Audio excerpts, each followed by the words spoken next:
Imagine waking up with no alarm, no phone, no schedule waiting for you. Instead, soft gray dawn light seeps into a rock shelter. The air smells of cold earth and dying wood smoke. Somewhere close, voices murmur as the group stirs. A baby fusses, then settles. This is morning, 40,000 years ago. You're a Homo sapiens, physically identical to any human alive today. Same brain, same body, same capacity for love, humor, and thought. But your world is almost unrecognizable. So what did people actually do all day back then? Forget the old image of the caveman, hairy, starving, constantly fleeing predators. The archaeological record tells a very different story. Early humans had rich social lives: art, music, spirituality, humor, storytelling. They decorated their bodies, cared for their elderly, buried their dead with ceremony. Studies of modern hunter-gatherer societies, our best window into this way of life, show people spent only 4 to 6 hours a day on subsistence tasks: gathering, hunting, tool repair. The rest was leisure. A prehistoric person likely had more free time in a week than most of us get in a month.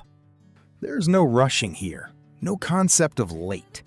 Sleep itself was likely biphasic. A few hours after dark, a wakeful stretch in the middle of the night for quiet talk, checking on children, tending the fire, then sleep again until dawn. Someone is always half awake, listening for the sounds that don't belong. The fire is the first priority of the morning. Letting it die means hours of exhausting friction work to restart it. So someone, often an elder, a light sleeper, or a young adult without small children to tend, feeds it through the night. As it builds, children wake first, restless and ready to move, while adults rise slowly, stretching out the stiffness of sleeping on packed earth and hide. Someone steps out to read the morning. Fresh tracks, shifting wind, the mood of the clouds. Paleolithic people were There were no set meal times. People ate when hungry and food was available. Dried meat hung to cure, cracked hazelnuts, sun-dried berries, and root vegetables slow roasted overnight in the fire's embers. Cooking wasn't guesswork. It was inherited knowledge about which toxins fire could neutralize and which plants needed careful handling. Fossilized feces and dental plaque from this era reveal astonishing dietary range. Dozens of plant species, insects, seeds, tubers, nuts. Coastal groups ate shellfish and seabirds. Forest dwellers ate deer, roots, mushrooms. This flexibility was survival insurance. A group that could eat 50 different foods never starved when one ran out. Meals were social. The hunter who made yesterday's kill often ate the least. Sharing was risk pooling, a system where feeding others today meant being fed tomorrow. Children stole bites, got swatted away playfully, were always given enough. As people ate, plans for the day emerged through conversation, not command. No one gave orders. Decisions formed through consensus and trust in expertise. Contrary to popular imagination, hunting was rare. Most calories, 60 to 80%, came from gathering. Picture heading out with an aunt who knows the land by heart, a young cousin still learning, and your toddler strapped to your back. You're not wandering, you're following a living mental map.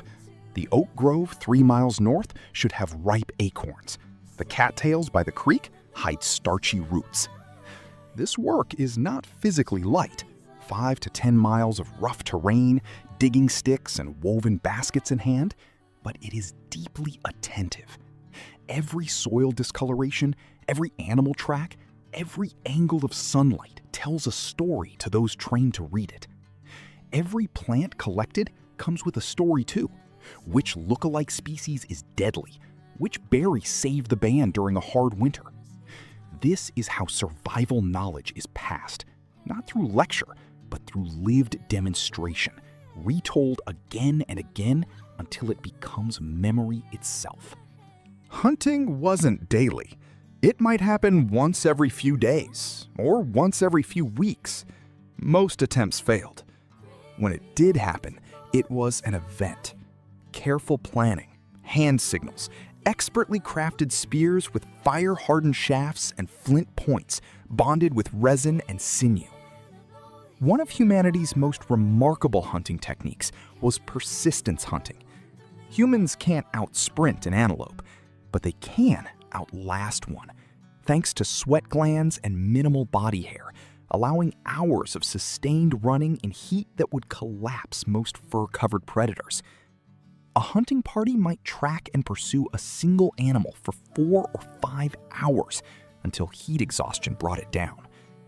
What followed was efficient, respectful butchery. Nothing wasted. Hide preserved, meat shared, and often a small ritual acknowledgement of the animal's life. Because a kill could produce hundreds of pounds of meat, runners' afternoons often meant quiet, focused work. The rhythmic tap of stone knapping, as someone shaped a flint blade with decades of accumulated skill. Antler carved slowly into a spear point. Hides scraped, tanned, and sewn into clothing using bone needles, a technology only tens of thousands of years old at this point. Beads were drilled from traded shells, purely decorative, purely social, a way to show status, identity, and connection to distant places. People specialized. Not everyone excelled at everything, and this specialization, the best tool maker, the best leather worker, quietly seeded the earliest forms of social status and cooperative exchange. Children learned by watching, trying, failing, and trying again, absorbing an apprenticeship that would take them into adulthood. Once subsistence needs were met, time opened up. People rested, gossiped, groomed one another's hair, both hygienic and deeply bonding, and played. Archaeologists have found small carved figurines, spinning stone discs, and possible gaming pieces, early toys and games, evidence that the human urge to play is ancient. Bone flutes over 40,000 years old, carved with precise finger holes, show that music and the dancing it inspired was already a technology for bonding groups together, synchronizing bodies and easing anxiety. And there was stillness, too. Long, unhurried stretches of simply watching clouds, animals, or the stars. Far from being empty time, this attentive stillness trained the intuition that made people excellent trackers and observers of the world around them. Bands were small, 20 to 50 people, everyone known intimately. Conflict was managed not through law, but through gossip, an ancient reputation system, mediation by respected elders, and social pressure toward reconciliation, since a fractured band in the wild was often a death sentence. Children were raised communally, mothers, aunts, uncles, and unrelated adults all contributing to their care, a system anthropologists call cooperative breeding. This shared responsibility meant no single point of failure. If one caregiver couldn't provide, others stepped in. Bands connected with others periodically at seasonal gatherings, exchanging goods, stories, and marriage partners across networks that spanned vast distances, an essential defense against inbreeding and isolation. Language, already as complex as any spoken today, tied it all together. Complex planning, storytelling, warning, humor, and comfort, delivered not through writing, but through memory and voice. Elders were treasured as living libraries, remembering past droughts, illnesses, and solutions no one alive had personally witnessed. Death was met with real ritual, bodies arranged with care, sometimes dusted in red ochre, buried with tools or ornaments, evidence of belief in something beyond mere biological ending. As night fell, humans turned toward meaning-making. Deep cave paintings, herds of horses, bison, and mammoths, rendered with astonishing skill, appear far from any living space, in total darkness, reachable only by torchlight. These may have served as teaching tools, ritual spaces, or both, places where the ordinary world was left behind entirely. Body paint, beads, and carved figurines, including the well-known Venus figures, suggest deep symbolic thinking about fertility, identity, and status.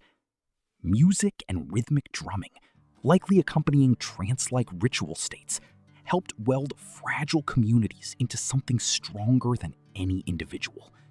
Glue as vital to survival as any spear.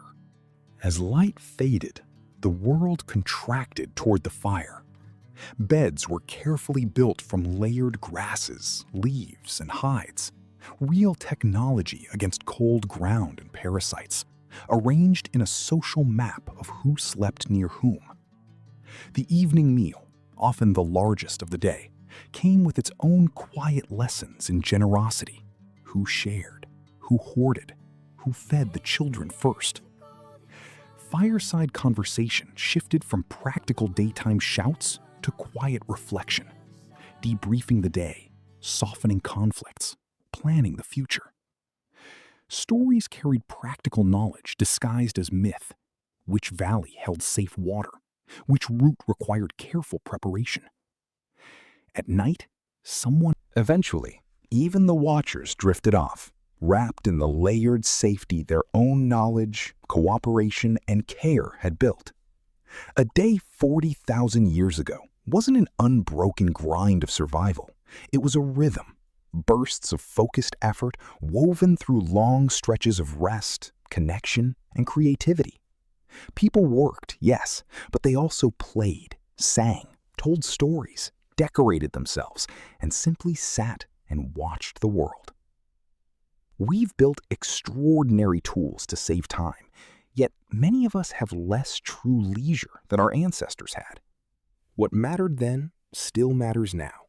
Community, creativity, connection to nature, and a sense of purpose larger than the day's tasks.